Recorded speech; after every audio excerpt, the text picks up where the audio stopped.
महाशिवरात्रि व्रत कथा। शिव पुराण की कथा के अनुसार एक गांव में एक शिकारी था जो पशुओं को शिकार करके अपना परिवार चलाता था। वह गांव के ही एक साहूकार का कर्जदार था। वह काफ़ी प्रयासों के बाद भी कर्ज से मुक्त नहीं हो पा रहा था। एक दिन क्रोधित होकर साहूकार ने उसे शिव मठ में बंदी बना लिया। उस दिन शिवरात्रि थी।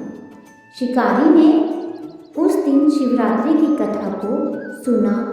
शाम के समय में उसे साहूकार के सामने पेश किया तो शिकारी ने वचन दिया कि अगले दिन वह सभी कर्ज को चुकाकर मुक्त हो जाएगा। तब उसे साहूकार ने छोड़ दिया। शिकारी वहाँ से जंगल में गया और शिकार की तलाश करने लगा। वह एक तालाब के किनारे पहुँचा। वहाँ पर वह एक बेल के पेड़ पर अपना ठिकाना बनाने लगा। उस पेड़ के नीचे एक शिवलिंग था जो बेलपत्रों से ढका हुआ था। उसे इस बात की जानकारी न थी। बेल वृक्ष की टहनियों को तोड़कर वह नीचे फेंकता गया और बेलपत्तर उस शिवलिंग पर गिरते गए। वह भूख प्यास से व्याकुल था। अनजाने में उससे शिव पूजा हो गई। दोपहर तक वह भूखा ही रहा। रात में एक गर्भवती हिरनी तालाब में पानी पीने के लिए आई। तभी शिकारी उसे मारने के लिए धनुष बाण को लेकर तैयार हो गया। उस हिरन ने कहा कि वह बच्चे को जन्म देने वाली है।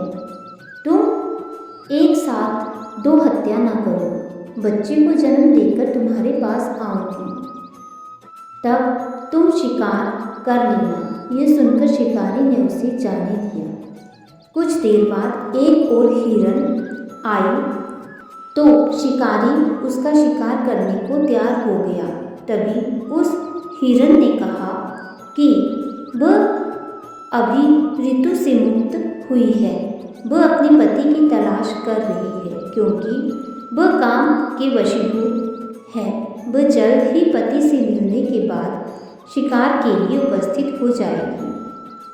शिकारी ने उसे भी छोड़ दिया।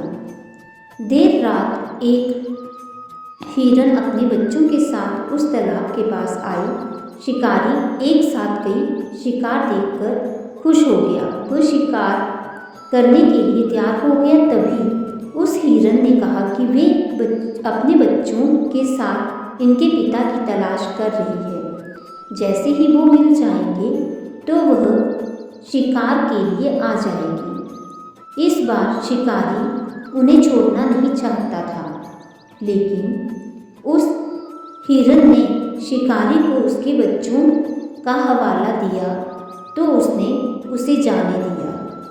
अब शिकारी बेल वृक्ष पर बैठकर बेलपत्तर तोड़कर नीचे फेंकते जा रहा था। अब सुबह होने वाली थी। तभी एक हिरन वहां आया। शिकारी उसे मारने के लिए तैयार था, लेकिन हिरन ने कहा कि इससे पहले 3 हिरन और उनके बच्चों को तुमने मारा है तो उसे भी मार दो, क्योंकि उसका वियोग सहन नहीं होगा। यदि उनको जीवन दान दिया है तो उसे भी छोड़ दो। परिवार से मिलकर तुम्हारे समक्ष उपस्थित हो जाऊंगा। रात भर उपवास, रात्रि जागरण और अनजाने में बेलपत्तर से शिवलिंग की पूजा के प्रभाव से शिकारी दयालु हो चुका था। उसने हिरन को भी जाने दिया।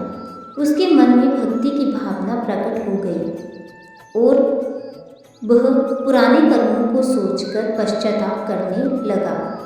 तभी उसने देखा कि हिरन का पूरा परिवार शिकार के लिए उसके पास आ गया। यह देखकर वह और करुणामय हो गया और रोने लगा।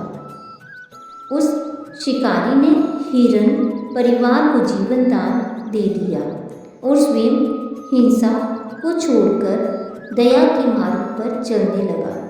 शिव कृपा से वह शिकारी तथा हिरण का परिवार मोक्ष को प्राप्त हुआ।